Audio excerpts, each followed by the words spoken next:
Okey, baiklah saya paparkan di sini slide saya pada malam ini. Okey, iaitu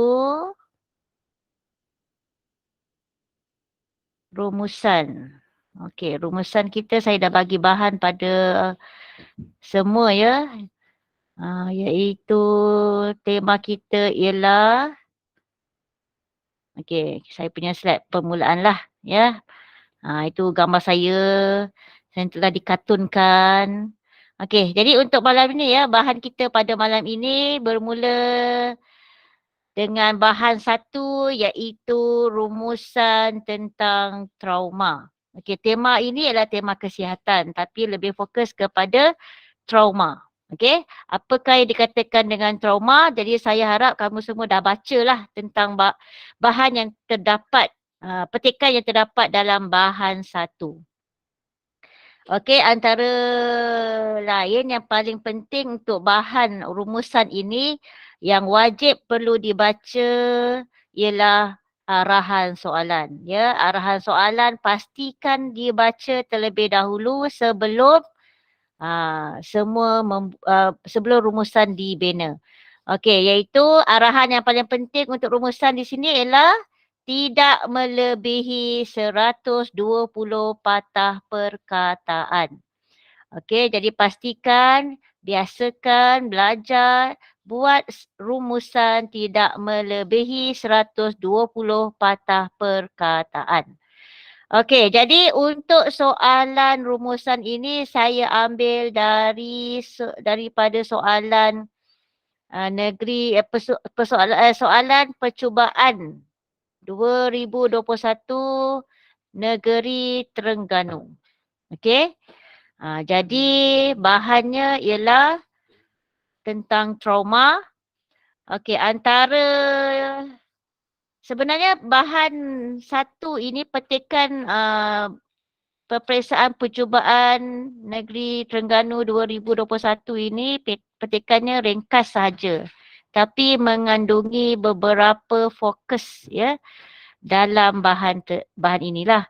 Okey, jadi antaranya saya bacakan dahulu perenggan pertama, kemudian dua perenggan lagi adalah siapa-siapa yang sukarela boleh tolong bacakan ya. Okey, jadi untuk bahan satu ini permulaannya ialah pengenalan trauma.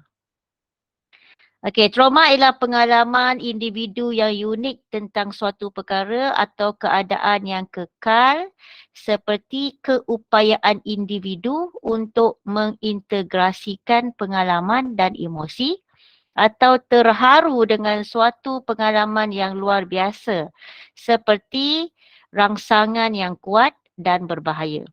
Trauma meninggalkan kesan yang sangat menakutkan. Pesakit trauma mengalami gangguan mental akibat ketegangan psikologi dan fisiologi serta kebanyakan pesakit sukar tidur kerana insomnia yang serius. Dalam jangka masa panjang, pelbagai kesan lain akan ditanggung oleh pesakit trauma. Okey, jadi secara tak langsung ni dalam perenggan yang pertama ini dah memberi uh, satu fokus yang boleh kamu gunakan untuk rumusan awak. Okey, perenggan kedua siapa boleh baca? Sukarela. Mungkin siapa? Haikal boleh ke? Nampak ke tu? Kita mulakan dengan ketua pengawas kita. Okey, slide apa? Kenapa Haikal? Cikgu, saya baca lah cikgu. Hakim, awak bacalah perenggan yang kedua. Okey, boleh? Dari sudut yang lain pula, pesakit tidak dapat menumpukan perhatian terhadap semua perkara yang dilakukan. Hal ini menyebabkan perkara yang dibincangkan akan terhakis daripada fikiran mereka. Pada masa yang sama, individu yang mengalami trauma akan mudah terkejut, cepat marah dan panik dalam semua situasi. Dalam situasi yang berbeza pula, pesakit sering berasa sedih dan bersalah dalam tempoh beberapa hari. Selain itu, menjejaskan aktiviti normal seseorang. Dalam hal ini, terapi kognitif tingkah laku perlu dijalani oleh pesakit. Selain mengambil ubat anti kemurungan seperti Prozac dan Zoloft untuk membantu pesakit. Okey, itu dia. Terima kasih Hakim. Ya, dengan jelas bacaannya. Okey, jadi untuk perenggan ketiga. Okey, seorang lagi sahabat. Okey, kawan siapa lagi dalam 5 tingkatan 5 stem. Cepat, siapa boleh baca?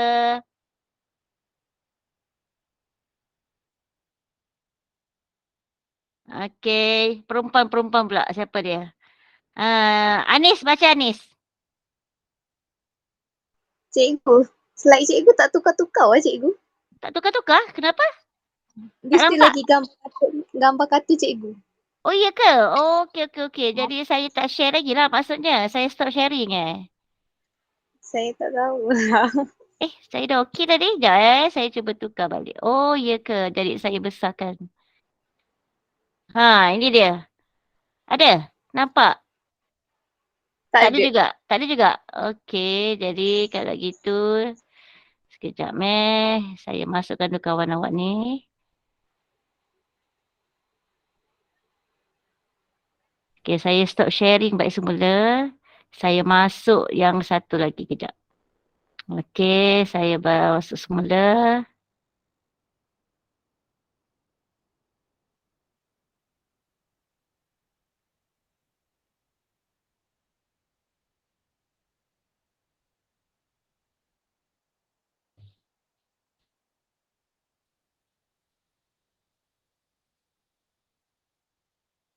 Okey, sekarang ni nampak tak? Tadi Hakim guna ni. Nampak cikgu. Ya, ada kan? Ya, saya guna slideshow sekejap Saya cuba slideshow ni. Saya dah print cikgu, saya dah print. Oh, awak dah print. Patutlah.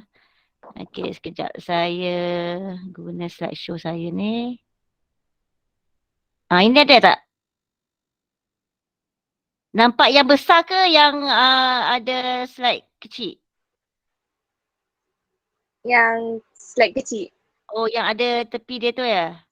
Tepi dia ada sekali. Okey. Oh, jadi ni tak boleh. Sekejap, saya cuba.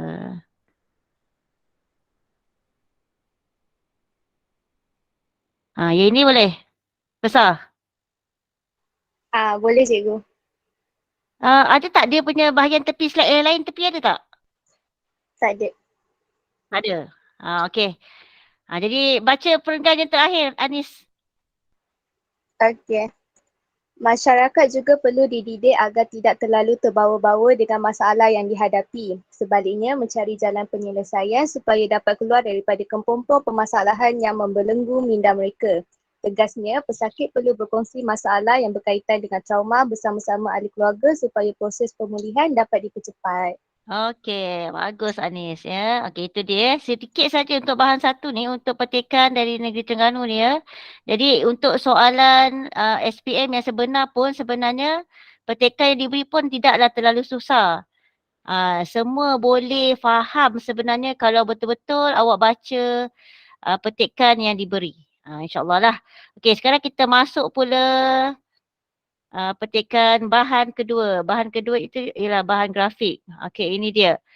Jadi antara yang terkandung dalam bahan dua. Okey, antaranya, seorang boleh baca, siapa sukarela baca apakah yang terdapat dalam bahan kedua kita.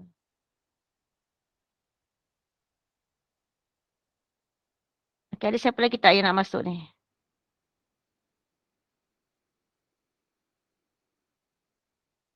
Okey, siapa boleh baca? Tak ada? Saya je lah cikgu. Boleh Amal. Okey, baca Amal. Tak nampak lah cikgu. Tak nampak Okey, ni dia. Okay. Yang first, kenapa anda trauma? Kepribadian yang lemah atau kurang percaya diri sehingga berasa diri tidak mampu mengatasinya dan menyalahkan diri sendiri. Okey. Yang kedua, Mhm. terjadinya konflik sosial akibat daripada adanya norma yang berbeza antara dirinya dengan persekitaran masyarakat. Okey. Yang terakhir, pemahaman yang salah terhadap sesuatu perkara sehingga memberikan reaksi berlebihan terhadap kehidupan sosial. Okey. Jadi daripada bahan grafik ini secara tak langsung kita dah nampak fokus yang boleh kamu tulis dalam rumusan awak ya. Jadi ketiga-tiga bahan ni boleh digunakan dalam rumusan sebagai isi untuk fokus yang telah dikenal pasti. Jadi untuk bahan kedua ini apabila ditanya saja soalan kenapa anda trauma, secara tak langsung fokus yang kita boleh kemukakan ialah tentang apa ni? Kenapa anda trauma? Okey, kepercayaan kepribadian yang lemah, okey. Kemudiannya terjadinya konflik sosial dan seterusnya. Yang ketiga, pemahaman yang salah terhadap sesuatu perkara. Jadi ini antara beberapa faktor yang menyebabkan seseorang itu trauma. Okey?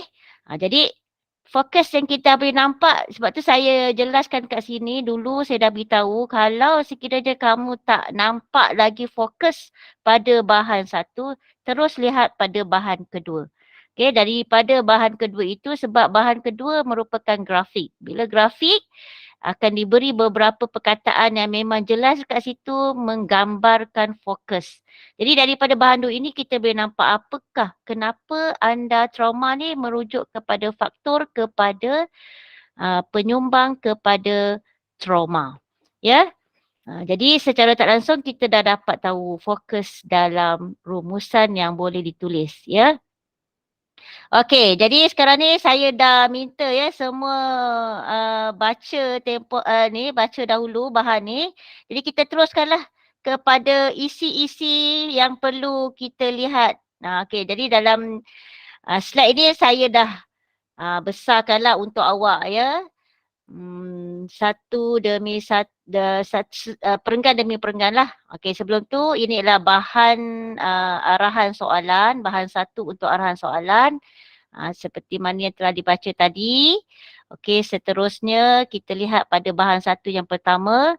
Okey, jadi di sini kita secara tak langsung kita dah boleh lihat ya apakah fokus yang ingin disampaikan dalam bahan.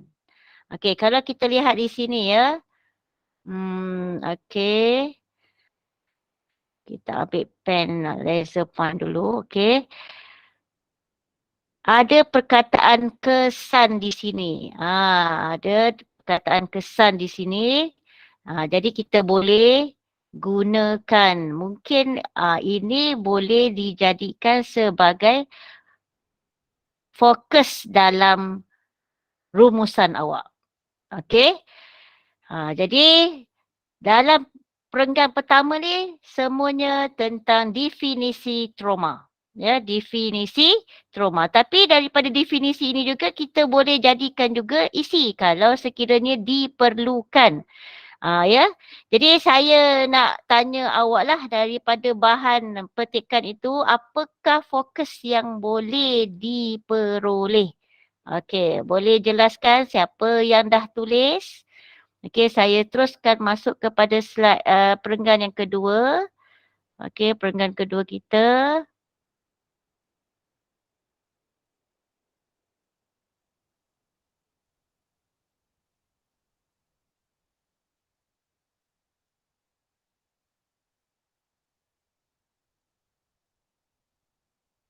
Sekejap saya tukar ni.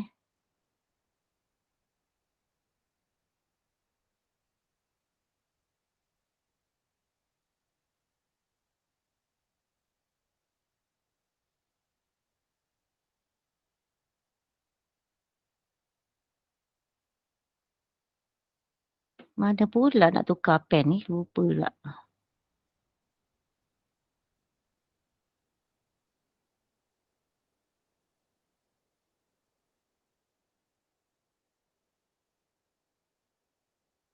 Okey. Tak boleh lah pula. Apa sah pula ni tak boleh tukar ni. Hai, Masya Allah.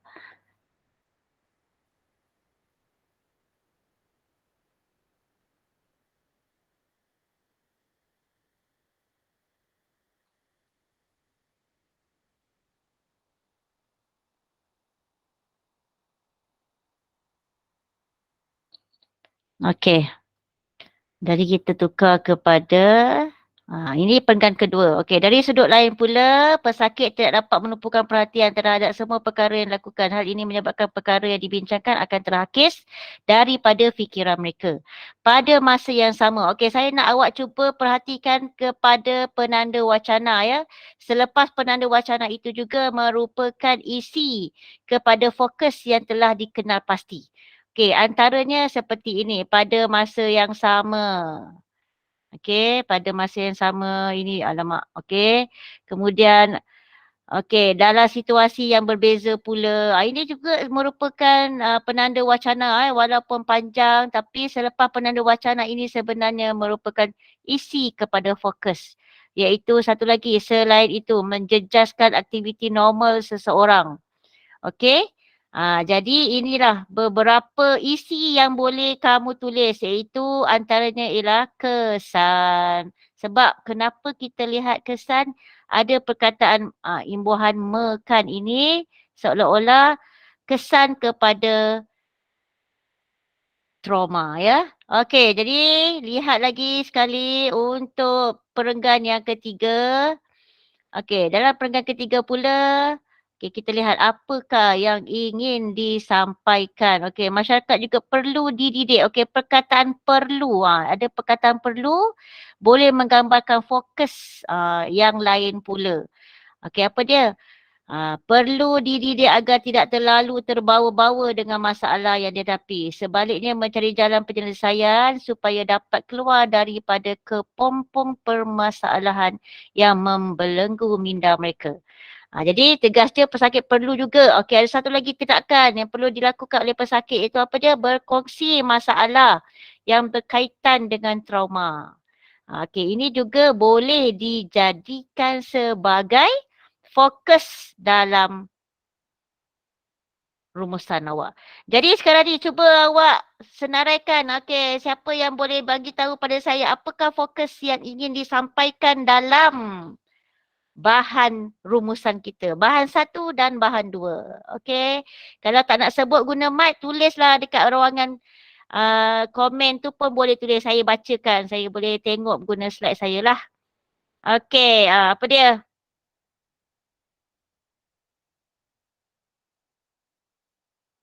Siapa boleh tulis tu? Apakah fokus yang disampaikan? Punca dan kesan trauma. Lagi? Okay, Cara mengatasi. Cara mengatasi. Lagi? Langkah-langkah mengatasi. Langkah. Okey, lagi? Langkah dan faktor. Langkah dan faktor-faktor. Ya juga lagi? Okey, lagi?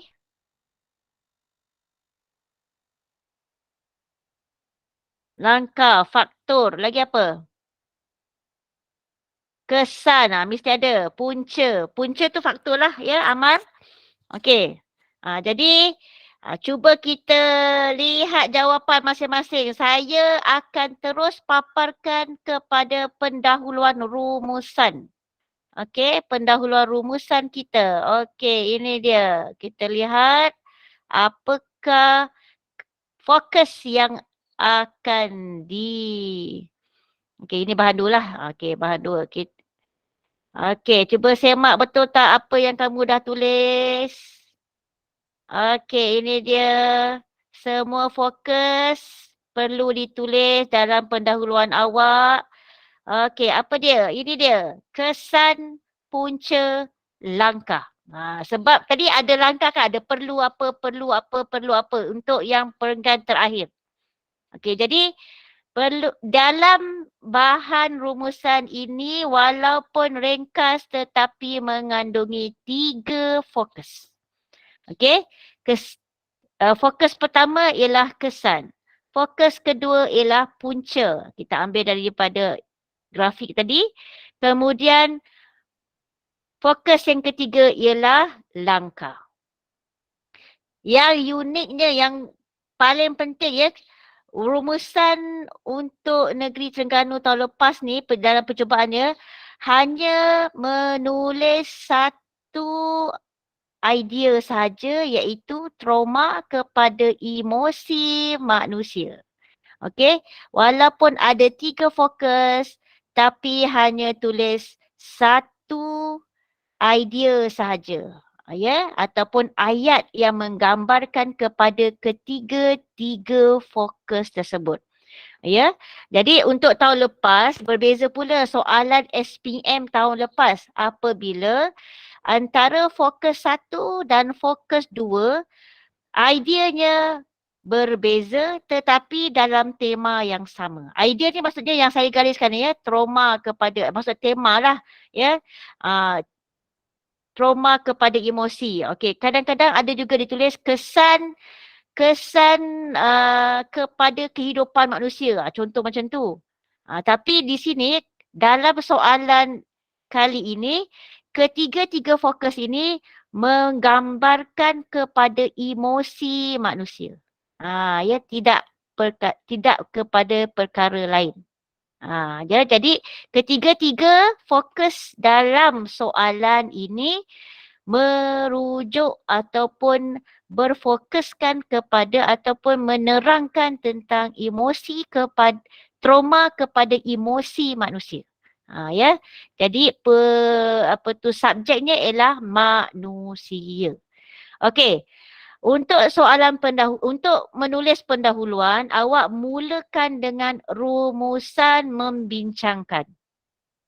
Kalau sekiranya kamu tulis bahan, sumber pun boleh, tak ada masalah.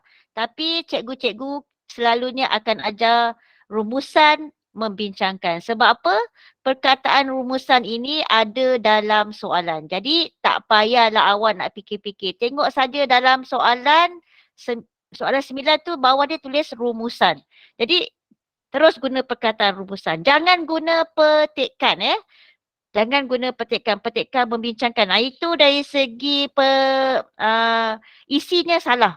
Sebab kalau awak kata petikan, bahan 2 bukan petikan, bahan 2 selalunya grafik. Jadi tak boleh guna petikan membincangkan. Okey, itu paling penting kena ingat. Jadi kalau awak nak guna rumusan pun boleh, sumber pun boleh, bahan pun boleh. Kenapa bahan? Sebab soalan rumusan ini berdasarkan bahan 1 dan bahan 2. Okey. Jadi bila awak dah buat, ini ialah jawapannya untuk pendahuluan. Sekarang ni kita lihat apakah, sila semak sebab kita tak nak masa yang lama. Sila semak jawapan awak yang pertama untuk fokus pertama, isi yang pertama. Okey, fokus pertama dalam bahan 1 iaitu kesan. Okey, selain daripada kesan, awak boleh guna juga perkataan akibat, boleh juga guna perkataan keburukan. Tak ada masalah. Ini dalam payung yang sama ya, kesan ataupun akibat ataupun keburukan. Boleh, tak ada masalah. Ya. Kalau awak tulis kesan negatif pun boleh, tak ada masalah. Awak tulis kesan saja pun boleh. Okey, akibat keburukan makna yang sama. Jadi untuk fokus 1, bahan 1, jawapan dia ialah apa? Okey, ini dia. Yang pertama ialah gangguan mental. A1. Di mana dalam gangguan mental itu awak boleh lihat dalam petikan. Okey, seterusnya isi yang kedua untuk kesan iaitu sukar tidur ataupun mengalami insomnia yang serius. Okey.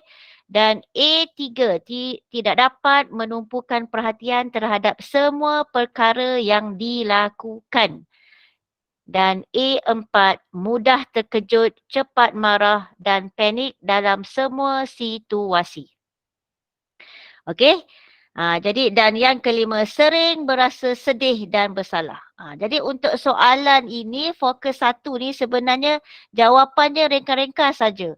Tak ada masalah untuk awak tulis 120 patah perkataan. Okey, seterusnya kita lihat.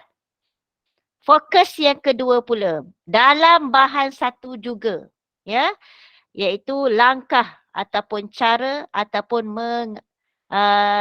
cara ataupun langkah. Selain daripada cara, langkah, apa dia satu lagi? Usaha. Pilihlah mana salah satu ni. Tak payah tulis ketiga-tiga tapi salah satu. Ya, usaha mengatasi trauma. Okay, ingat ya, usaha mengatasi trauma. Ingat kena fokus subjek dia ialah manusia ya. Emosi manusia. Jadi apakah isi dia? Okey, kalau fokus 2 kita akan mulakan dengan B pula. Tadi A1, sekarang B. B1, apakah cara? Yang pertama, terapi bersama-sama ahli keluarga. Okey. B2, langkah yang kedua, terapi konektif. Tingkah laku perlu dijalani oleh pesakit. Okey, langkah yang kedua, ambil ubat anti kemurungan. Okey, tak payah tulis seperti ubat apa tadi? Ubat, alamak saya dah tak boleh patah balik. Sekejap saya tengok. Ubat apa saya boleh sebut? Siapa ada petikan? Saya tak ada petikan ni. Ubat apa? 2 ubat tu. Tak payah tulis pun tak apa. Nak tulis pun boleh, tak ada masalah. Okey, seterusnya. B4, masyarakat tidak terlalu terbawa-bawa dengan masalah yang dihadapi. Okey, itu dia antara langkah-langkah yang boleh diambil untuk mengatasi penyakit ataupun masalah trauma, dan yang terakhir, perlu berkongsi masalah bersama ahli keluarga. Okey, fokus 2. Okey, selesai. Okey, sekarang kita lihat fokus yang ketiga. Senang saja ambil daripada bahan grafik ini. Okey, jadi kita senaraikan jugalah ya. Jadi fokus 3 kita ialah bahan 2, punca, sebab, faktor. Ini dia. Semua yang kamu nyatakan tadi semuanya betul. Jadi tulislah C1 apa dia, ambil aja bulat-bulat daripada petikan yang dalam bahan grafik tersebut. 3 perkara menjadi punca kepada trauma. Iaitu apa dia? Kepribadiannya lemah atau kurang percaya diri, terjadinya konflik sosial, dan yang ketiganya ialah pemahaman yang salah terhadap sesuatu perkara. Jadinya kita dah selesai. Cuba semak betul-betul isi yang telah kamu tulis, ya, yang telah kamu senaraikan. Jadi sama ada ataupun tidak, sebenarnya awak perlu betul-betul fokuskan, ya, cari betul-betul dan faham betul-betul kedua-dua bahan yang terdapat dalam rumusan. Okey, jadi kita beralih pula kepada penutup. Okey, penutup mesti ikut tema. Okey, tema kita tadi ialah trauma.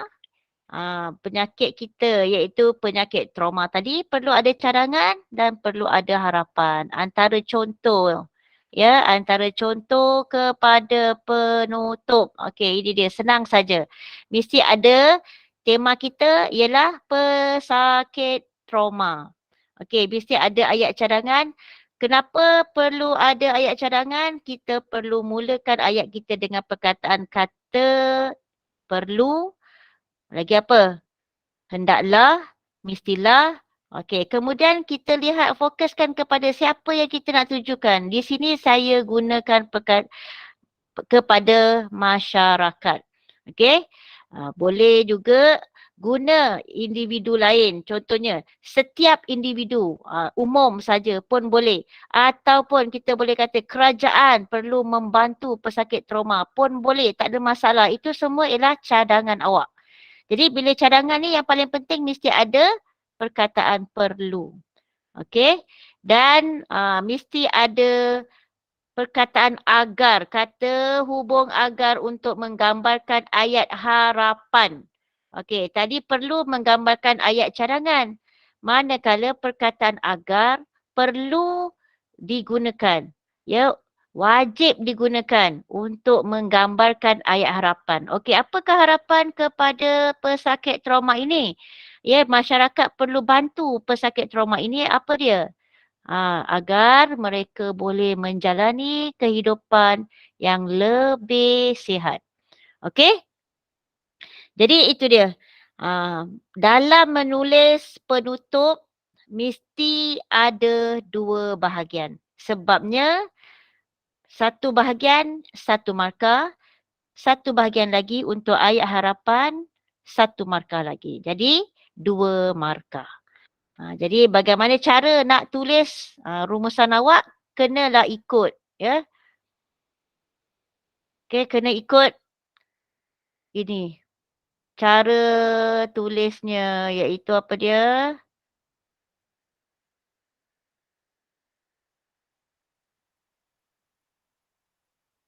Okey, ini dia, ikut seperti mana ini pun boleh. Tak ada masalah kalau sekiranya kamu ada idea yang lain. Okey. Jadi untuk susunan isi, awak kena ingat ya, isi perlu ditulis sebanyak 8 isi. Okey, saya galakkan kamu tulis satu ekstra isi yang diambil daripada petikan. Ya, ambil daripada petikan, bukannya daripada grafik. Okey?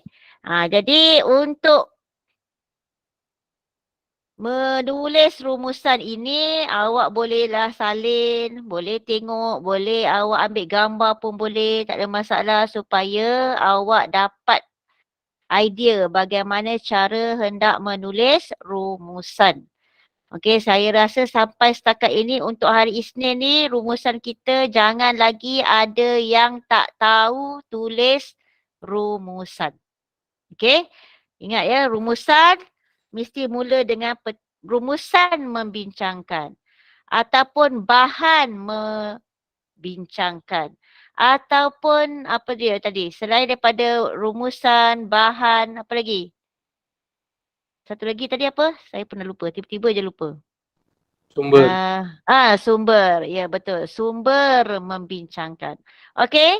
Kemudian tulislah idea pertama F1 tadi. Rujuk kepada A, isi A. Dan fokus kedua rujuk kepada isi B.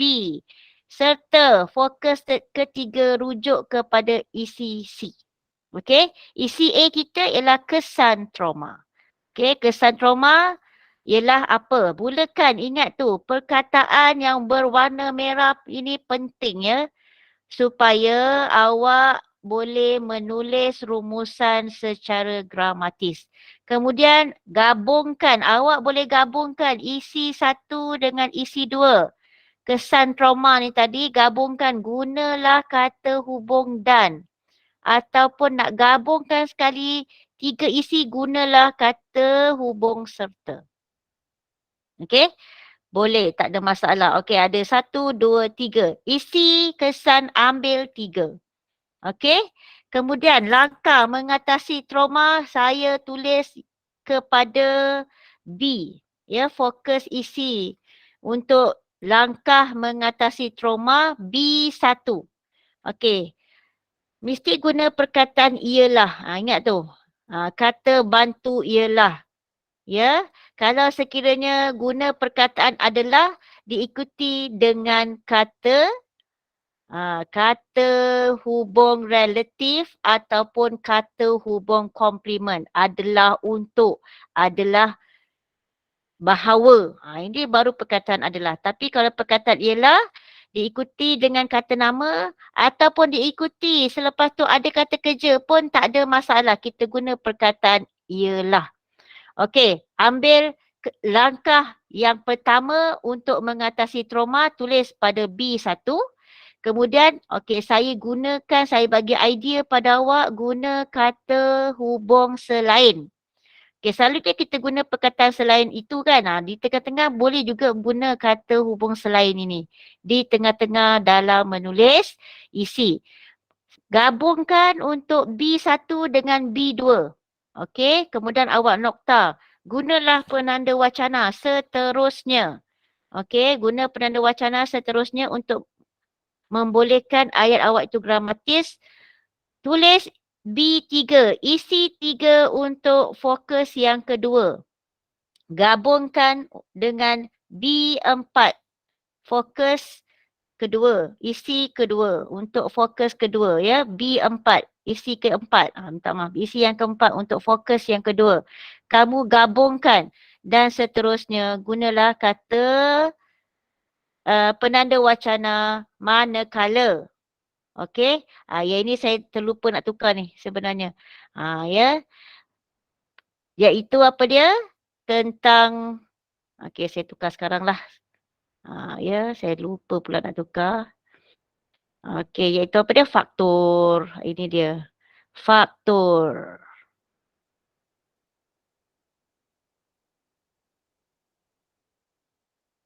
trauma. Okey, faktor trauma ialah F3, C1 dan C2. Daripada 3 isi tu awak tulis sahaja 2 isi sahaja. Okey. Jadi awak boleh tulis begitu. Okey, kita lihat sekali lagi rangka menulis rumusan. Okey, jadi kena ingat ni. Saya andaikan ya, saya target ya untuk rumusan ni pastikan tulis dapatkan markah 26 ke atas. Okey, termasuk Dak Hakim. Kim, kau cuba dapat 26 ke atas, Kim. Cikgu hajar tanda dia kena ikut markah. Sama je, tak ada masalah. Kalau betul tu, betul lah awak dapat markah dia. Okey? Jadi seterusnya kita akan lihat kepada kesimpulan. Mulakan dengan kesimpulan tu, awak boleh guna kata ataupun penanda wacana kesimpulannya. Okey, kalau nak guna perkataan lain pun boleh. Intihah lah, natijah lah, tu semua boleh, tak ada masalah. Okey, seterusnya saya dah fokuskan kepada ni. Individu, masyarakat, kerajaan. Pilih mana-mana satu yang awak rasa sesuai dengan situasi. Okey? Dan guna perkataan hendaklah ataupun wajar ataupun mestilah ataupun apa lagi. Semua pun boleh. Yang penting mesti ada kata menggambarkan ayat cadangan ini. Okey, kemudian jangan lupa ikut tema. Tema soalan, kalau tema soalan ini ialah tentang trauma, mesti tulis perkataan trauma dalam tema soalan. Jangan tulis perkara lain. Okey? Pilih salah satu daripada ini pun boleh. Tak ada masalah. Ataupun awak nak membuat secara rumusan ataupun secara kolektif ketiga-tiga perkara fokus ni pun boleh. Tak ada masalah. Tapi yang paling penting di sini mesti ada perkataan trauma. Okey? Dan seterusnya tulislah ayat harapan awak. Okey, contoh saya dah bagi tadi ya. Kalau tentang pesakit ini mestilah berkenaan dengan kehidupan yang lebih sempurna, yang lebih baik. Kegiatan harian dapat dilaksanakan dengan baik. Okey? Dengan apa tu lancar pun boleh, tak ada masalah. Jadi itu dia antara rangka menulis rumusan yang boleh kamu tulis. Okey. Dan untuk menulis pendahuluan ni tak perlu awak tulis berdasarkan bahan satu. Apa tak perlu ya. Terus saja tulis. Seperti mana yang saya dah tegur Ilham ya. Ilham dah baiki balik. Dah tahu cara nak tulis pendahuluan. Okey, jadi perlu terus tulis. Tak perlu kata okey dalam F1 bahan 1 ada fokus ini. Tak perlu. Bahan 2 ada fokus ni. Tak perlu. Terus tulis fokus yang telah kamu kenal pasti. Okey. Untuk permulaan isi-isi guna balik semula ya. Fokus-fokus yang telah dikenal pasti. Kesan ada, langkah ada, kemudian faktor ada. Jadi tulis sahaja. Fokus yang telah dikenal pasti. Jadi kalau awak tulis rumusan macam ni, insya-Allah tak ada masalah untuk awak dapat 26 ke atas. Masalah sekarang ni ialah bagaimana cara awak nak kenal pasti isi dalam bahan. Ya, terutama sekali bahan dalam petikan. Bahan dalam grafik saya rasa tak ada masalah. Ya, dalam petikan. Jadi kena baca petikan dengan teliti. Baru kamu boleh jawab dengan baik. Okey? Okey, saya tukar slide, nampak tak ni? Cara mengira perkataan ada tak? Tak gerak tu cikgu, tak gerak tu. Tak gerak? Ada? Tak ada. Tak ada Tak gerak Okey, kalau tak gerak maknanya slide tu dah tukar. Okey, kejap.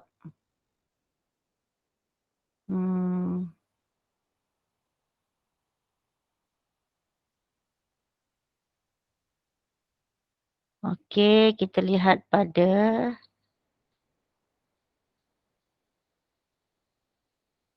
cara mengira ni, nampak?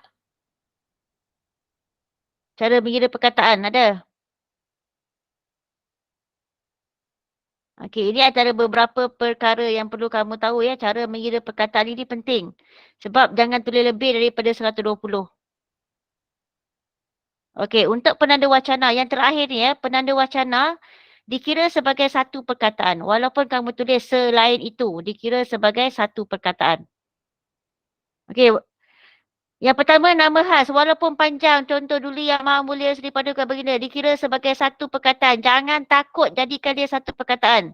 Okey. Kemudian ada peribahasa. Hendak seribu, contohnya hendak seribu, apa dia contoh? Allahu Akbar. Hendak seribu daya, tak hendak seribu dalih. Okey, itu pun kira satu perkataan ya. Kemudian perkataan berganda yang ada tanda sengkang berkali-kali. Okey, itu kira satu perkataan.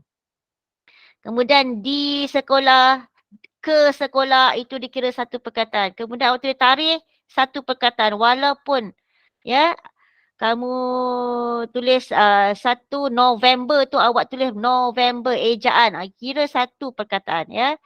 Kemudian angka yang ditulis dengan nombor atau perkataan. Contohnya 1100. Okey, 1100 tu dikira sebagai satu perkataan.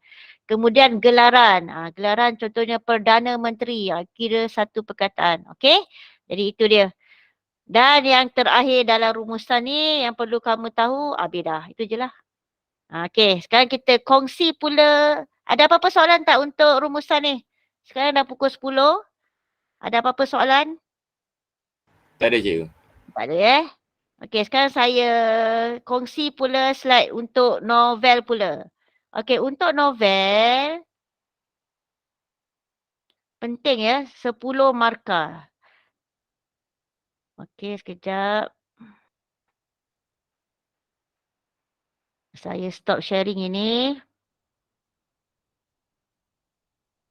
Okey, saya akan masukkan pula tentang novel pula. Okey, untuk rumusan sementara saya masukkan slide ni, ada apa-apa nak tanya pasal rumusan tak? Tak ada, cikgu. Faham. Okey, faham jadi saya rasa untuk rumusan ni insyaAllah lah ya. Jangan ada yang silap. Yang masalah sekarang ni ialah kamu nak kena salah kejap. Salah ni. Nak kena kenal pasti isi tu yang paling penting. Kenal pasti isi tu yang paling penting ya. Mana saya punya? Okey ni.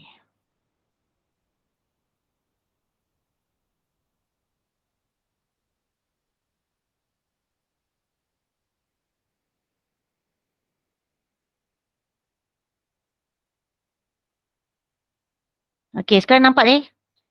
Pantai Kasih dan juga Bima Sakti Menari. Kita ada setengah jam saja untuk novel ni.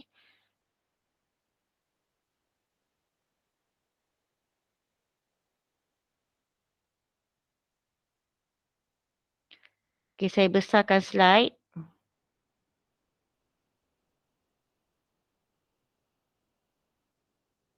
Okey, untuk soalan awak hari Isnin ini nanti, soalan menggunakan novel Pantai Kasih dan Bima Sakti Menari. Saya tak pastilah sama ada soalan perbandingan ataupun tidak. Ya. Saya tak pasti, tapi malam ni saya akan cuba ingatkan semula cara bagaimana nak jawab soalan 81 dan 82. Ya. Yang paling penting ialah 82. Sebab 82 ini 6 markah. Ya.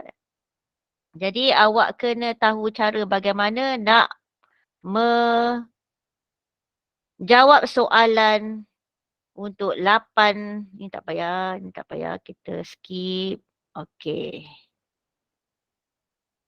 Okey, nampak tak slide saya tukar ni? Ataupun tak tukar? Tak tukar. Tak tukar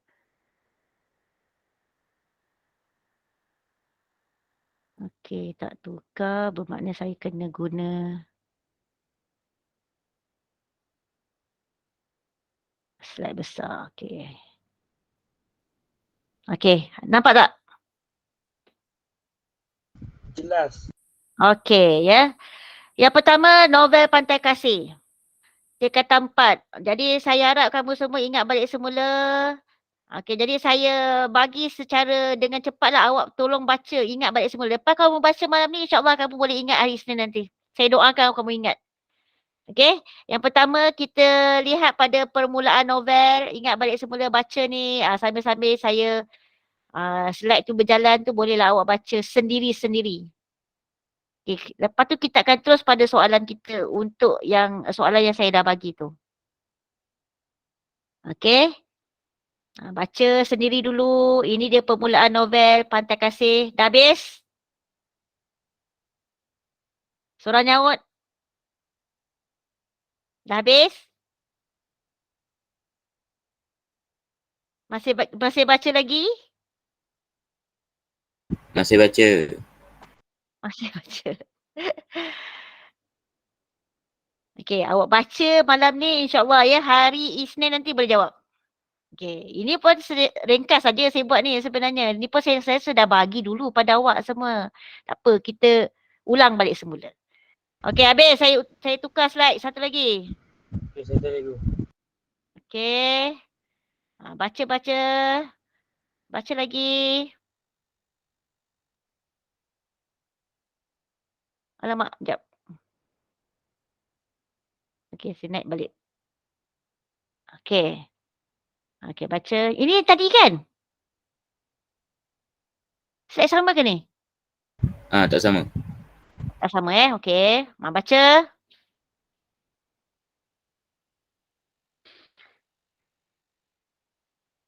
Arif tak masuk malam ni, Ilham. Saya tak tengok slide ni. Sekejap.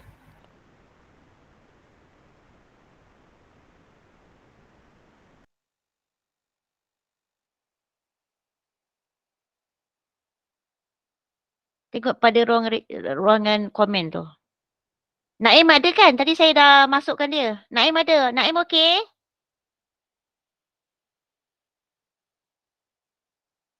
Arif tak ada cikgu.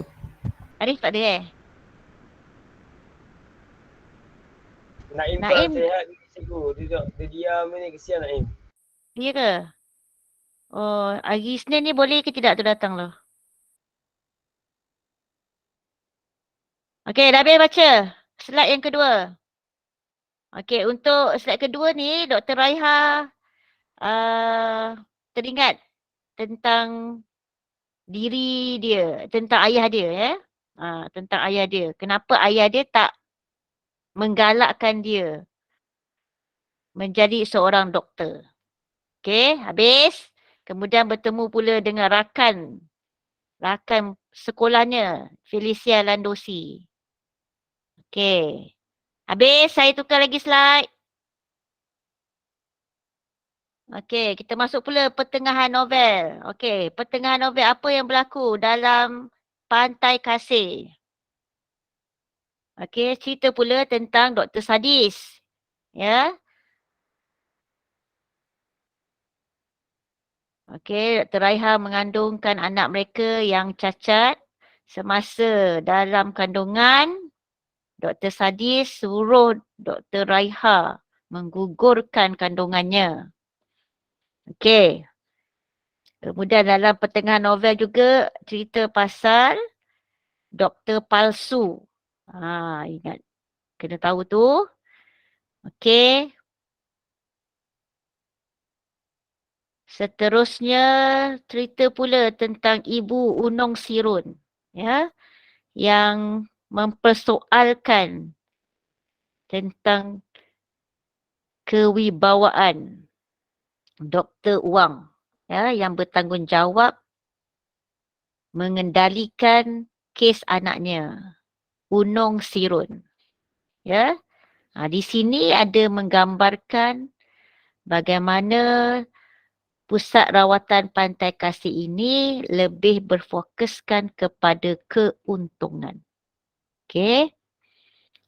Mereka juga ada masalah bagaimana kehadiran doktor palsu. Okey, ingat tu ya, ini semua peristiwa-peristiwa yang boleh menjadi jawapan awak. Okey, seterusnya selesai. Okey, kita lihat lagi.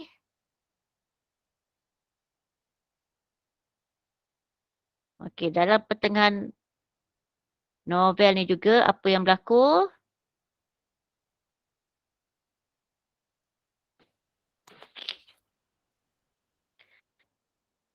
Dr. Uwang ni juga ya, bagaimana dia teringat bagaimana anak pakciknya. Siapa pakciknya? Dr. Sadis. Ingat ya, Dr. Uwang dan Dr. Sadis ini ada ikatan kekeluargaan. Dr. Sadis ni lebih tua daripada Dr. Uwang.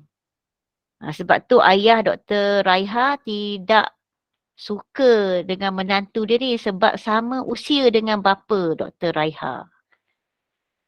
Okay, sebab itulah ya, mungkin sebab dah kahwin dengan orang yang lebih berusia, berumur, menyebabkan kandungan mereka pun tidak berapa sihat. Ya, itu juga antara punca-punca kepada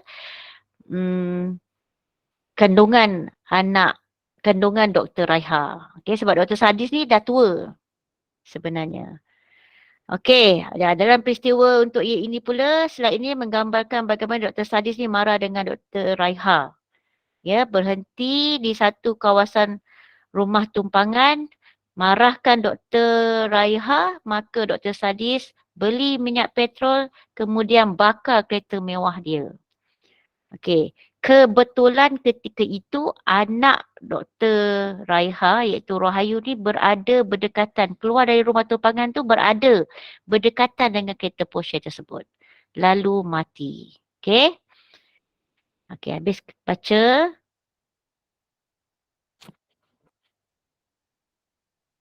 Okey, dan akhir ceritanya apa yang berlaku? Okey, inilah ya perkara-perkara yang berlaku kepada yang pertama Dr. Sadis, yang kedua Dr. Uwang. Okey. Kemudian apa lagi yang berlaku kepada Unong Sirun ya. Nah, ini semua antara penutup kepada novel Pantai Kasih. Okey. Dah 10:05.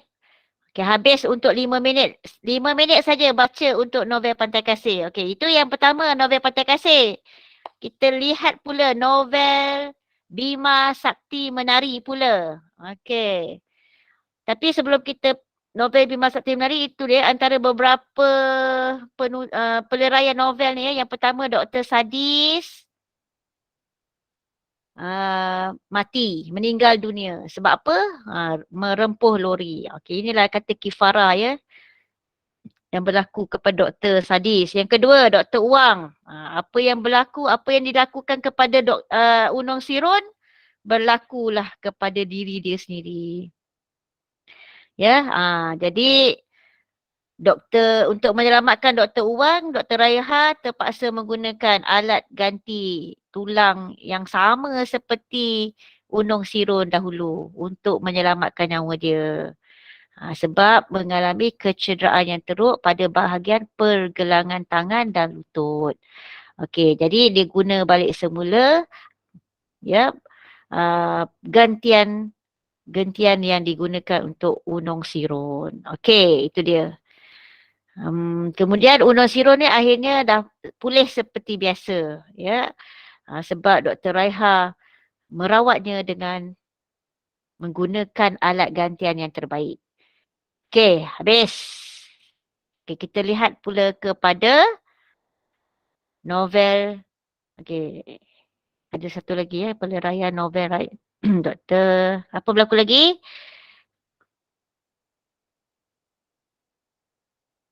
Okey, ini dia saya cakap tadi. Peralatan untuk pesakit-pesakit berpendapatan sederhana. Okey, kemudian yang terakhir Felicia mohon maaf ya terhadap mohon maaf pada Raiha atas kematian Rohayu sebab dia juga yang ada ketika kejadian tersebut. Okey, itu dia. Dan akhirnya Dr. Raiha memaafkan Felicia Landosi. Okey, habis. Okey, seterusnya kita lihat pula kepada novel Bima Sakti Menari.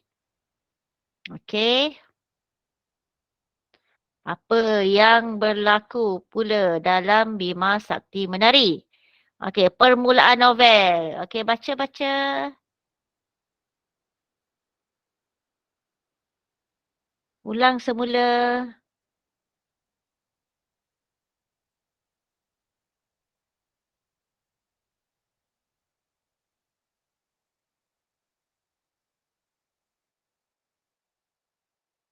Okey, untuk Bima Sakti Menari pula, watak utamanya ialah Nurul Hafsah. Okey? Jangan tulis pula Dr. Nurul Hafsah, tak ada doktor ya, Nurul Hafsah sahaja. Ada tu yang buat silap, ya. Ikut pengalaman-pengalaman saya bila dah keliru, semua tulis. Dalam Bima Sakti Menari pun ada doktor juga. Salah ya, jangan tulis ya. Jadi, watak utama dalam Bima Sakti Menari ialah Nurul Hafsah. Okey, berbeza dengan Pantai Kasih, Bima Sakti Menari ni temanya tentang alam sekitar. Kalau Pantai Kasih tadi temanya berbeza. Ya. Berkaitan dengan masalah yang dihadapi, ya, tekanan yang dihadapi oleh seorang anak muda juga tapi seorang doktor. Terus tulis seorang doktor dalam menghadapi kehidupan. Itu dia dalam Pantai Kasih. Untuk novel Bima Sakti Menari, alam sekitar. Okey, yang watak utamanya ialah Nurul Hafsah. Dibantu oleh watak sampingan iaitu Muhammad Taufik. Okey, dalam permulaan cerita ini ada Puan Mariam Wickham. Okey, Puan Mariam Wickham, kena ingat nama watak ini ya. Jangan salah watak. Okey, Puan Mariam Wickham ni merupakan ketua rombongan bawa pelajar-pelajar cilik. Ataupun kalau pelajar-pelajar cilik datang ke Balai Cerap, mestilah mereka ini pelajar-pelajar yang minat dengan perkara-perkara tentang mencerap bintang. Okey, jadi mereka pergilah ke Balai Cerap Sultan Salahuddin. Tapi masalahnya mereka tak dapat melihat bintang kerana langit terlalu terang, berlakunya pencemaran cahaya di kawasan Kuala Selangor. Okey. Kita lihat pula apakah yang ada lagi dalam permulaan novel. Okey, baca sendiri. Okey, Muhammad Taufik rupa-rupanya anak kepada Puan Mariam Wickham. Okey, Muhammad Taufik sama juga dengan Nurul Hafsah mempunyai minat yang sama iaitu alam sekitar. Pencinta alam sekitar ataupun mereka ini merupakan aktivis yang menjaga alam sekitar. Muhammad Taufik pula, dia merupakan watak sampingan yang banyak menggambarkan seorang pecinta alam, terutama sekali tentang rumah mesra alam prototipe ikhtiar tekno alam. Ini kena ingat ni. Ya. Nak menggambarkan Muhammad Taufik ni seorang cinta akan alam sekitar. Okey. Dan satu lagi yang paling penting di sini selain daripada Balai Cerap tadi, dalam novel Bima Sakti Menari ini, mereka lebih kepada mencari ataupun menjaga kawasan Kampung Kuantan itu daripada tercemar agar populasi kelip-kelip. Ingat tu, kelip-kelip ialah serangga kelip-kelip yang memang terdapat banyak di Kampung Kuantan.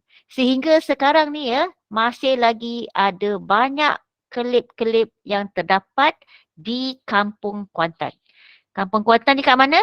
Kuala Selangor. Ya, Kuala Selangor. Jadi dah habis baca. Jadi Budiman pula, masuk lagi satu watak Budiman. Budiman ini merupakan abang kepada Nurul Hafsah, seorang guru sains.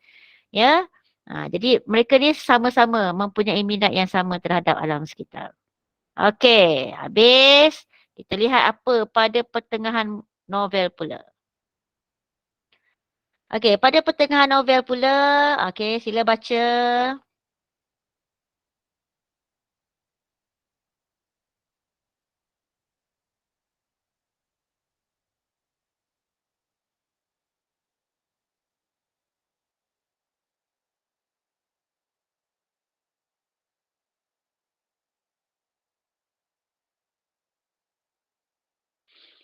Okey, dalam pertengahan novel ni ya, bagaimana Muhammad Taufik berkenalan dengan Nurul Hafsah sehinggalah mereka berjumpa untuk berbincang tentang projek kawasan simpan langit gelap. Okey, kawasan simpan langit gelap ini merupakan projek mereka untuk menjaga populasi kelip-kelip yang terdapat di Kampung Kuantan. Okey, sehingga kan satu kawasan tu memang Muhammad Taufik membeli ya kawasan tersebut, pagarkan kawasan tersebut supaya kelip-kelip itu dapat dipelihara. Ya. Jadi itulah peranan mereka apabila Muhammad Taufik berkenalan dengan Nurul Hafsah, kemudian pula dibantu oleh Budiman yang merupakan rakan kepada Muhammad Taufik juga. Mereka pun sehati untuk mengadakan satu projek kawasan simpan langit gelap. Okey, tetapi projek mereka ini mendapat tentangan daripada, okey ini dia, Datuk Johan Arlington Majid. Okey, kita lihat apa yang berlaku lagi dalam pertengahan novel ni. Okey.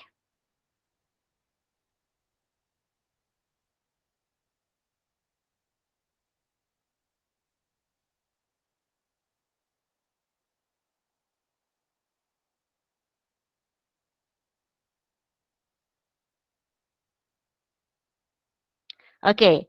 Jadi perkara-perkara macam ni boleh menjadi jawapan kepada soalan novel, terutama sekali peristiwa. Yang pertama ni ialah peristiwa bagaimana Muhammad Taufik dicederakan oleh orang suruhan Datuk Johan Arlington Majid.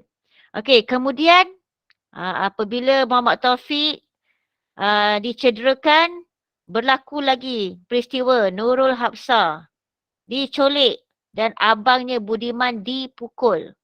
Okey, cara bagaimana nak dapatkan Muhammad Taufik ni, okey, dia beri penculik itu ingin berjumpa dengan Muhammad Taufik di stesen minyak Petronas dengan cara apa? Memberikan selendang hitam berhias manik kristal. Sebabnya kenapa Muhammad Taufik tahu? Ini merupakan selendang yang pernah dihadiahkan kepada Nurul Hafsah. Jadi Nurul Hafsah dibebaskan tetapi digantikan semula dengan Muhammad Taufik. Okey, jadi ketika ni ya, sepatutnya Muhammad Taufik ikut ibu dia balik ke Jepun tapi tak jadi. Muhammad Taufik ganti, menyerah diri pada penculik tersebut. Nurul Hafsah dibebaskan. Jadi tindakan Nurul Hafsah seterusnya ialah membuat laporan polis sebab bimbang dengan keselamatan Muhammad Taufik. Jadi Muhammad Taufik dah 2 kali dicederakan lah, ditangkap lah maksudnya ya, oleh penjahat ataupun oleh orang upahan sebenarnya Datuk Johan Arlington Majid ini. Okey, habis. Kita lihat apa yang berlaku lagi. Okey, pada peleraian novel. Okey, ini dia penutup novel ni. Kena ingat ya, Inspektor Lim. Nama Inspektor Lim ini pun kena tahu juga. Ya, Inspektor Lim lah orang yang bertanggungjawab dapat membebaskan Muhammad Taufik daripada penculik-penculik tersebut. Okey. Mereka pun dapat maklumat tentang kedudukan Muhammad Taufik itu daripada orang ramai. Okey. Jadi pada peleraian cerita novel ini, yang pertama, ibu Muhammad Taufik iaitu Mariam Wickham dan juga bapa Muhammad Taufik, Tan Sri Mohaimin, bernikah semula. Okey.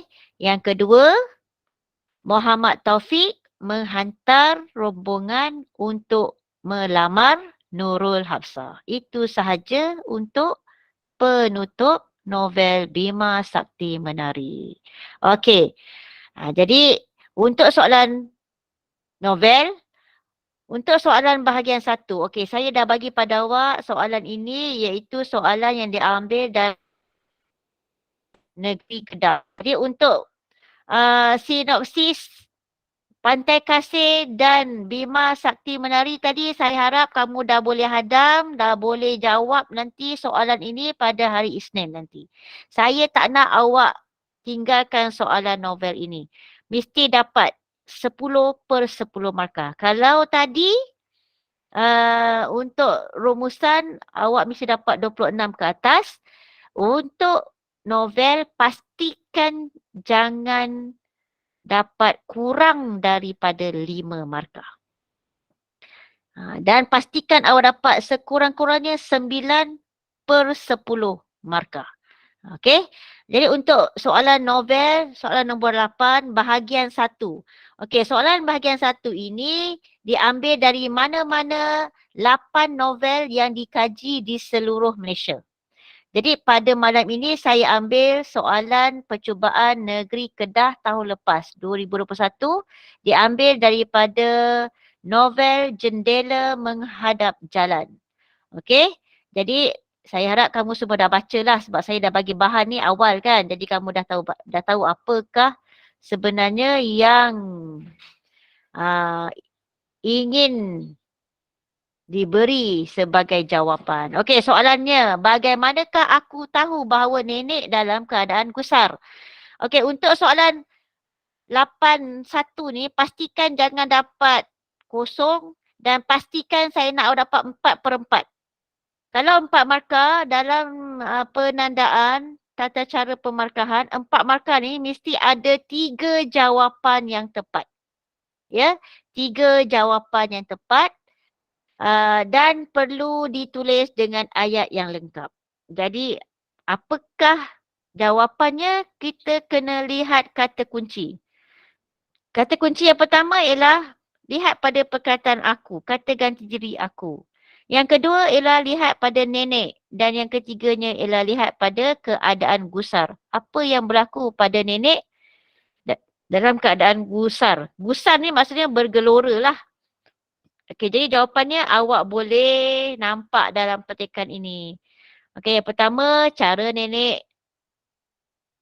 tangan nenek bekerja tidak teratur. Pinggan diletak di tempat yang bukan sepatutnya. Sudu dan gelas diletakkan di dalam kuali. Ini semua ialah jawapan untuk soalan nombor 1. Okey, saya nak cepat, saya paparkan cara nak jawab soalan ni.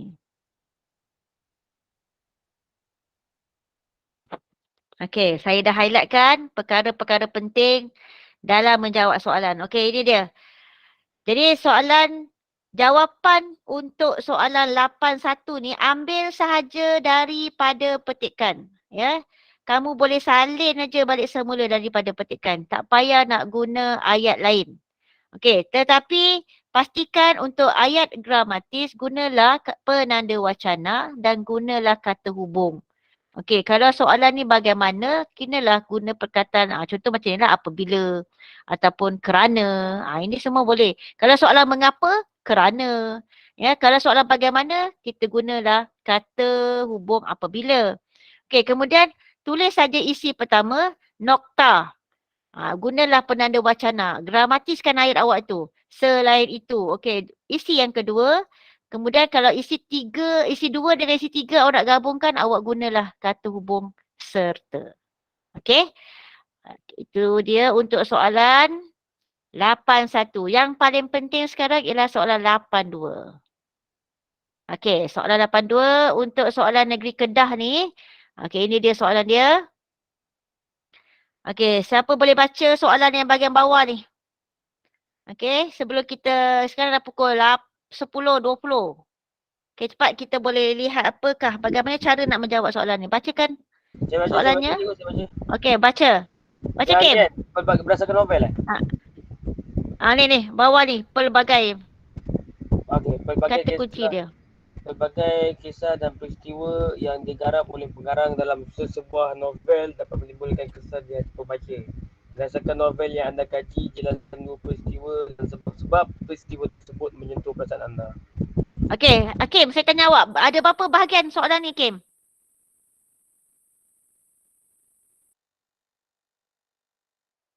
Dah berhenti dah? Ada dua. Okey, ada dua. Yang pertama? Yang pertama itu penerangan dia, cikgu. Yang diterangkan tu. Tak, bukan. Lihat pada bahagian yang kedua tu. Berdasarkan novel yang anda kaji, jelaskan dua peristiwa dan sebab-sebab. Okey, dua soalan. Dua soalan yang perlu kamu jawab apa dia? Yang pertama? Dua peristiwa, lepas tu nyatakan sebab-sebab. Okey. Ya. Okey. Kena ikut pada ayat. Ya.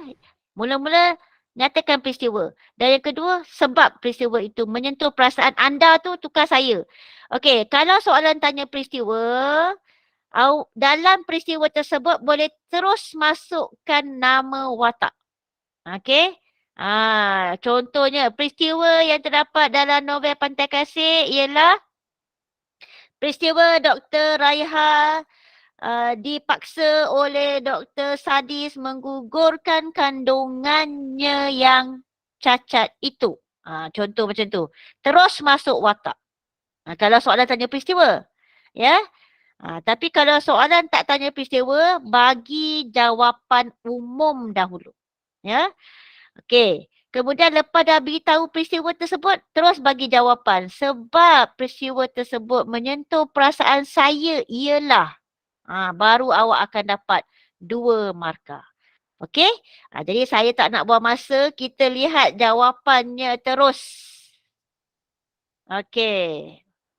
Soalan yang pertama, jawapan untuk Pantai Kasih dahulu ya. Saya bagi dua jawapan.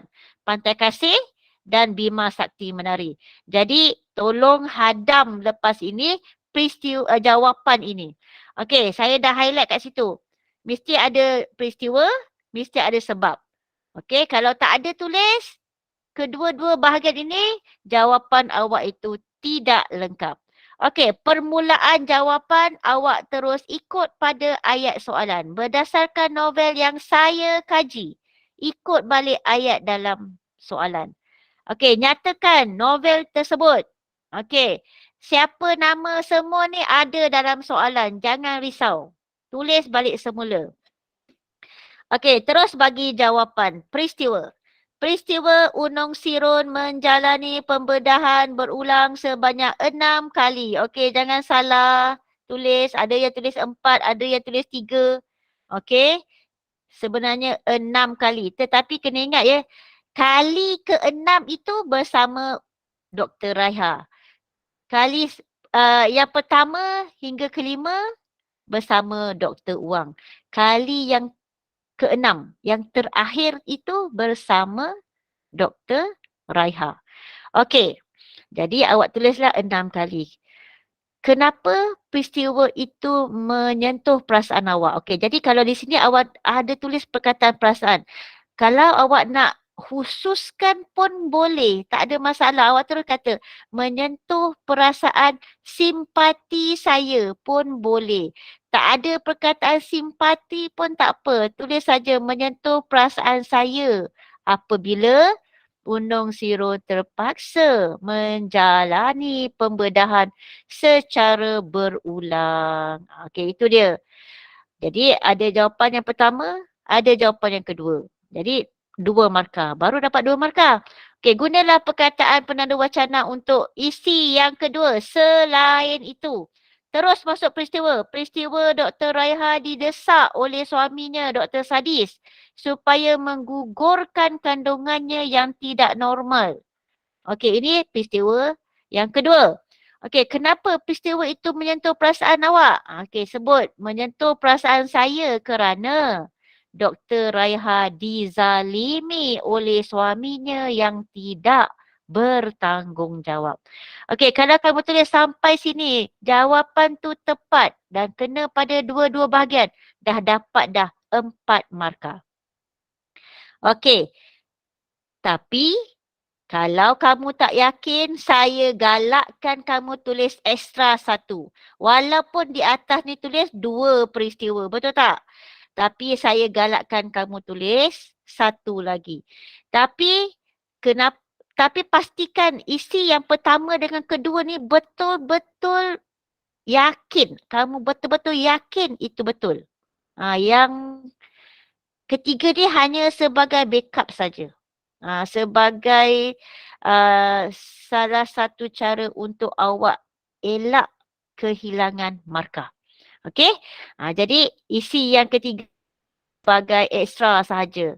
Iaitu apa? Peristiwa anak Dr. Raiha iaitu Rohayu terkorban akibat disambar api yang membakar kereta mewah Dr. Sadis. Kalau tak ingat nama kereta Porsche tu pun tak apa. Tulis saja kereta mewah. Dan jangan tulis salah watak pula. Jangan tulis Dr. Wang pula. Dr. Sadis ya. Di tepi rumah tumpangan. Jangan kata rumah apa dia, rumah kondo dia ke, tak ada. Rumah tumpangan sebab ramai calon yang salah situasi ini. Okey? Sebab apa peristiwa ini menyentuh perasaan saya? Sebab Rohayu ini sebenarnya menjadi mangsa kemarahan dan kekejaman bapa kandungnya sendiri. Ini jawapan ni mudah saja. Jangan tulis panjang-panjang. Tak payah cerita panjang-panjang. Ya, tulis ringkas dan padat saja.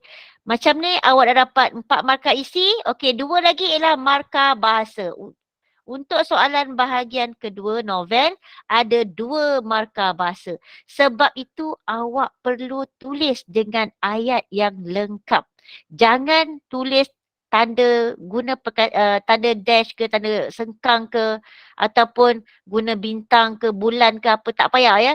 Perlu tulis dengan ayat yang lengkap macam ni. Barulah awak dapat 6/6.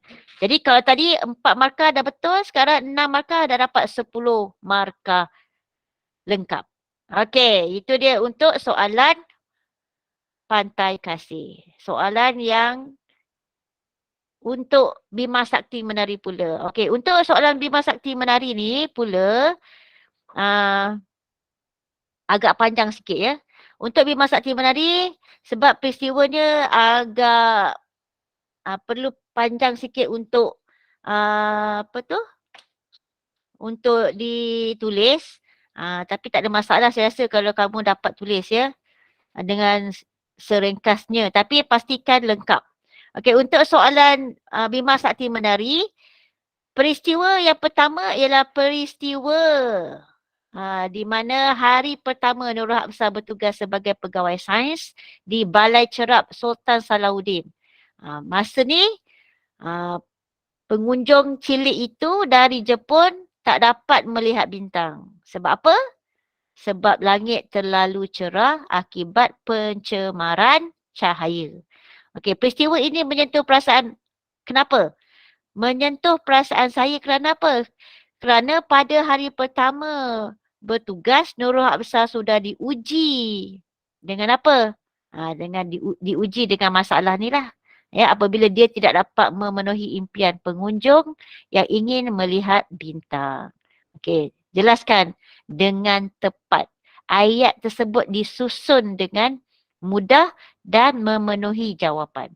Okey, kemudian guna penanda wacana. Setelah itu, okey, masuk peristiwa yang kedua. Peristiwa sekumpulan pencerap cilik. Ini dia, iaitu pengunjung-pengunjung budak kanak-kanak tadi kan, dari Jepun tadi, bersama pengiring mereka. Siapa pengiring mereka ni? Kalau nak tulis pun boleh, iaitu Mariam Wickham. Tidak dapat melihat bintang kerana langit di Kuala Selangor terlalu cerah akibat pencemaran cahaya. Padahal kedua-dua situasi ni, peristiwa ni dalam perenggan yang sama, muka surat yang sama dalam buku. Tapi boleh dijadikan sebagai 2 jawapan yang berbeza. Okey, peristiwa ini menyentuh perasaan sebab apa? Sebab hajat mereka yang datang dari jauh untuk mencerap bintang di Kuala Selangor tidak kesampaian. Itu dia. Jadi dia menyentuh perasaan awak lah. Sebab mereka datang dari jauh. Semata-mata untuk melihat bintang tapi tak dapat. Sebab apa? Inilah pencemaran cahaya. Okey. Dan akhir sekali, ekstra satu isi untuk Bima Sakti Menari ni ialah apa dia? Peristiwa Muhammad Taufik dipukul oleh orang suruhan Datuk Johan Arlington Majid atas sebab dendam peribadi dan perniagaan. Okey, untuk pengetahuan semua tahu kan Datuk Johan Arlington Majid ni dengan Tan Sri Mohaimin, iaitu bapa Muhammad Taufik ni sebenarnya mereka merupakan musuh perniagaan. Tapi mereka juga ada sejarah peribadi antara Datuk Johan, Tan Sri Mohaimin dan juga Mariam Wickham, iaitu cinta tiga segi. Okey, ini yang dikatakan dendam peribadi. Apabila Mariam Wickham, iaitu ibu Muhammad Taufik ini memilih Tan Sri Mohaimin. Okey, jadi kenapa peristiwa ini menyentuh perasaan? Sebab apa? Kerana Muhammad Taufik menjadi mangsa persengketaan antara Tan Sri Mohaimin dengan Datuk Johan Arlington Majid. Okey, jadi untuk watak-watak dalam Bima Sakti Menari ni, awak kena ingat panjang sikit lah. Okey, jadi itu dia. Cara bagaimana nak jawab soalan novel bahagian 2. Okey, iaitu 8.2. Okey, itu saja. Ada apa-apa nak tanya? Okey, saya sebenarnya ada soalan lain sebenarnya untuk bahagian novel ni, tapi kita dah habis masa dah 10.30. Sekarang ni tepat 10.30, saya rasa cukup lah untuk malam ini. Okey, kalau tak ada apa-apa tanya, ada apa-apa nak tanya ke tak? Ada apa-apa nak tanya? Ada cikgu. Ya, tanya Saya tak apa? ada. Siapa? Ada tanya? Tak ada. Okey, faham tak malam ni? Okey, di sini ada beberapa soalan lagi lah yang saya dah sediakan. Nanti saya kongsikanlah slide ini di dalam grup masing-masing. Bolehlah kamu cubalah jawab. Mana tahu kok awak boleh dapat gambaran soalan-soalan yang akan dikemukakan nanti. Di sini juga saya ada sediakan jawapannya sekali. Dan ada satu latihan dekat sini. Kamu boleh tambah, masukkan aja. Ya. Perkataan-perkataan penting berkaitan dengan peristiwa yang berlaku dalam yang dikehendaki dalam soalan. Okey? Ada apa-apa nak tanya lagi? Cikgu dengar? Ya. Dengar tak? Ya. Dengar. Okey, saya tak faham sebab jarang jawab soalan kan. Okey, ya cikgu. Soalan pasal novel tadi, jawab soalan di bawah berdasarkan novel-novel yang berikut: Lieutenant Adnan, Jendela Menghadap, Pantai Kasih, Sebalik Dinara. Lepas tu dia kata pelbagai kisah peristiwa tu berdasarkan novel yang anda kaji. Novel yang anda kaji kan, maknanya yang kita orang baca lah kan, yang kita orang baca kan. Ya. Maknanya bukan ke semua-semua ni kan. Bukan. Right. Yang ambil. Sebab dalam peperiksaan sebenar nanti akan disenaraikan ke 88 novel. Jadi awak hanya ambil Pantai Kasih dengan Bima Sakti Menari saja. Yang lain-lain ni, Lieutenant Adnan, Di Sebalik Dinara, Jendela Menghadap Jalan, Songket Berbenang Emas, Tirani dengan Seledak Sinar ni, ini adalah rakan-rakan awak dari zon-zon tertentu yang jawab soalan ni. Tetapi soalan 81 yang memang jawapan tu ada dalam petikan, contoh yang macam ni, memang ada dalam petikan, diambil dari mana-mana 8 novel tersebut.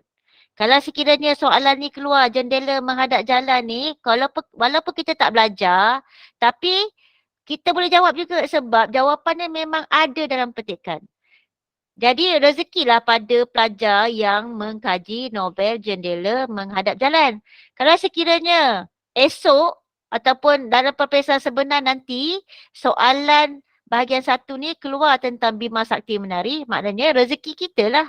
Rezeki untuk calon-calon zon Melaka, Terengganu, dan juga Kelantan. Ya, ini 3 zon yang menjawab soalan Bima Sakti Menari dengan Pantai Kasih. 3 negeri ni memang guna novel ini. Jadi rezeki kita lah dapat jawab, rezeki awak lah dapat jawab soalan ni. Jadi kalau macam ni, soalan macam ni, jendela menghadap jalan, zon dekat negeri Kedah, Perak, mungkin juga di Sarawak, mereka guna novel Jendela Menghadap Jalan. Jadi rezeki mereka lah dapat jawab. Tapi kita juga boleh jawab. Awak pun boleh jawab sebab jawapan dia memang ada dalam petikan. Ya, tak ada masalah. Hanya fahamkan betul-betul. Cari kata kunci dia. Kat mana jawapan tu ada. Macam saya dah highlight kat sini kan. Cari kata kunci ni. Ada nenek, ada gusar. Takkan tak boleh nampak dalam petikan ni ada berkaitan dengan gusar. Contoh macam ni, sedang bergelora oleh sesuatu. Ini menampakkan ya, nenek ni seorang yang sedang dalam keadaan gusar. Ataupun ada juga perkataan ni, menambahkan kegusarannya. Jadi dah memang nampak kat sini, atas tu ialah jawapan. Jadi kena pasti betul-betul. Okey, ada soalan lain? Faham ya Hakim ya? Terima kasih cikgu. Okey, jadi nanti jangan lupa pula jawab soalan ni. Untuk soalan novel, untuk soalan bahasa Melayu ni, novel ni lah yang banyak membantu ya kamu semua untuk dapat markah yang baik dan seterusnya menambahkan grade awak. Okey, ada apa lagi soalan? Ada soalan lain?